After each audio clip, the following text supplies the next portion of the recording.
Hi, I'm a forester here with my Chris Reeve large Sebenza on this rainy day after Christmas.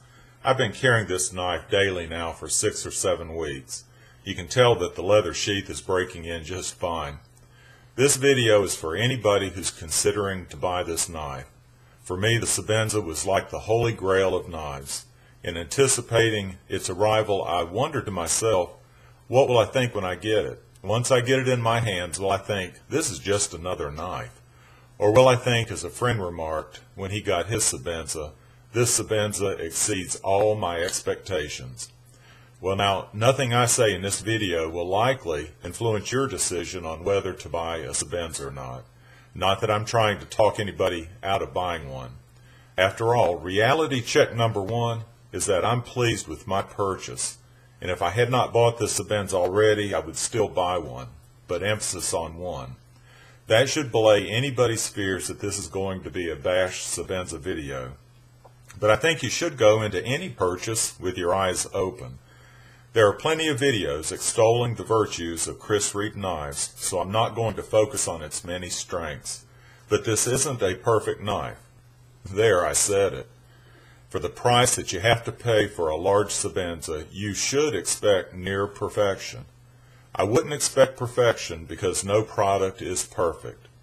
So how is this Sebenza less than perfect? Well, I've noticed 3 things that should not be there. The first flaw may be hard to point out, but it's blemishes on the finish of this titanium frame in this general area. This camera probably won't pick up on them, but I'll try to give you a clear picture at the end of the video, and I'll rotate there. You might can pick up on them there. I've tried to actually polish the blemishes out, and I just can't get them out. And they don't have to be there. Here's a Spyderco Sage 4, and Spyderco got it right. No matter how I turn this knife to catch the light, you're not going to see some blemishes on that titanium. You might see some scratches because I carry this a good bit, but the blemishes aren't there. So that's something that Chris Reeve could have done better. The second flaw is in design, I think, and it deals with the size of this frame lock bar.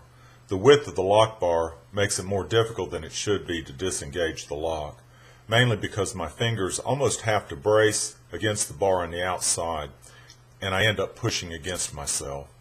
The frame lock can be overextended, and I have to pay more attention than should be required to disengage the frame lock. Now, the third flaw is related to the frame lock also, but it wasn't obvious at first when I first received the knife. It developed over the past few weeks, and it's been the most annoying flaw of all. That's a sticky frame lock, and if you've been listening closely, you can hear it disengage. Let me be quiet and disengage it, see if you can hear it. I think you could hear that.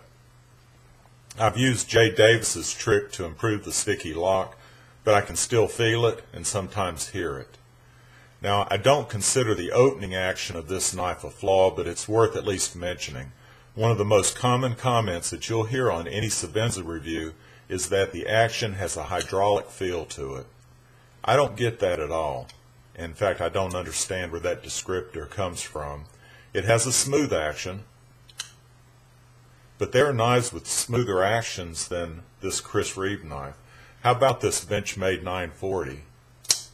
You don't get any smoother than that, and that's not an assisted knife. This Benchmade 940 is a sub $200 knife, and you can't open the Sebenza like that at all. I started the video by saying that I would buy a Sebenza all over again, and I would. It gets down to what question you may ask about the Sebenza. Is the Sebenza a perfect knife? Well, if that's your question, the answer is obviously no, it's not perfect. Is the Sebenza the best knife that I personally own? If that's your question, then the answer is yes. Taking everything into consideration, I think that this is the best knife I own in attention to detail, in materials, function, reliability, warranty. It's a long list.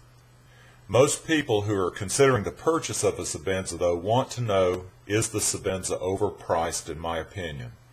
And yes, I think the Sebenza is most definitely overpriced. You can look the price up on any online knife store. But the key question somebody would ask is, would you buy a Sebenza again? And I've already answered that question. Most definitely, imperfections and all. This Sebenza is the best overall knife that I own, and if you want one, you have to pay the price. Y'all take care.